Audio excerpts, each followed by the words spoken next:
Hi mga mare! For today's video, another tipid merienda serye naman tayo dahil malamig yung panahon. Pagluluto tayo ngayon guys ng pinindot or bilo-bilo. At ayan na nga, naglagay na nga ako dito guys ng 3-pack na Coco Mama na gata. At kailangan din natin guys ng sabaw dito, kaya nilaglugan ko lang o nilagyan ko ng tubig yung pinag-alisan natin ng gata na Coco Mama.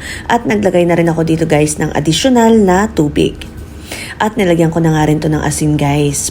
Ito yung asin kasi guys ay para pambalance ng lasa. At isusunod na rin natin guys dito yung ating kamote. Medyo matagal pa ito lutuin, so uunahin muna natin to.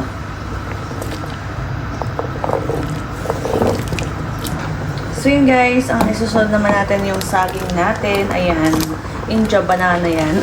Wala kasi ditong saba guys na ako na makita. Ubus na. So, galagay na rin tayo guys ng ating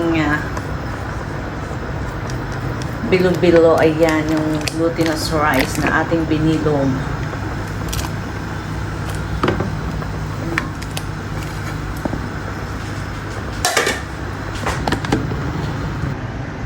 So, ayan guys. So, mabilis lang naman to guys. Ayan o. Yun naman ay hi! Yun naman ay maghihiwa-hiwalay din. Yan. Yan. Close pa sila ngayon, pero mamaya, pag nasa lutuan na siya, hiwalay na rin sila. Yan. So, meron pa rin tayo dito, guys. Ayan. So, nasira kasi yung iba, guys. So, kailangan natin gawin yung pala. Nasisira siya, eh. So, kailangan isa-isa. Ayan, o. Mabilis na naman siya ng hinay. Para hindi masira yung pagkabilog niya. Pag tumalsik guys, sorry na lang. Mainit-init din pa naman. Pwede mo i-pause muna. Ayan. Ayan. Ayan. Okay. So, ito. Ayan. Mabilis naman siya tanggalin guys. O, ayan o.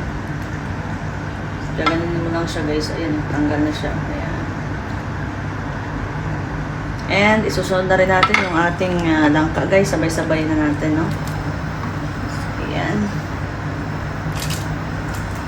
Nalagyan din natin ng vanilla mamaya. Para may pampabango tayo, no? So ayan, tatakpan na natin to guys ng mga ilang minuto. So, ayun guys, pag nakita na natin nakalutang na yung ating bilo-bilo, ayan no, yung ginawa nating glutinous rice, ay ibig sabihin guys, ay luto na yung ating glutinous rice. So, pwede natin lagyan siya ng asukal.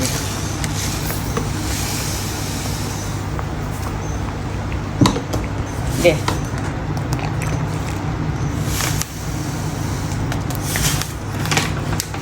So, kakakulungin lang natin guys kasi ayoko ng sobrang tamis. Haluin na naman natin guys. Tapos maglalagay guys tayo ng vanilla. Ayan.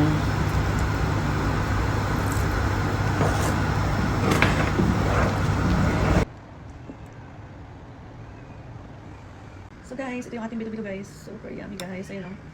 Wow, kain tayo guys. Oh.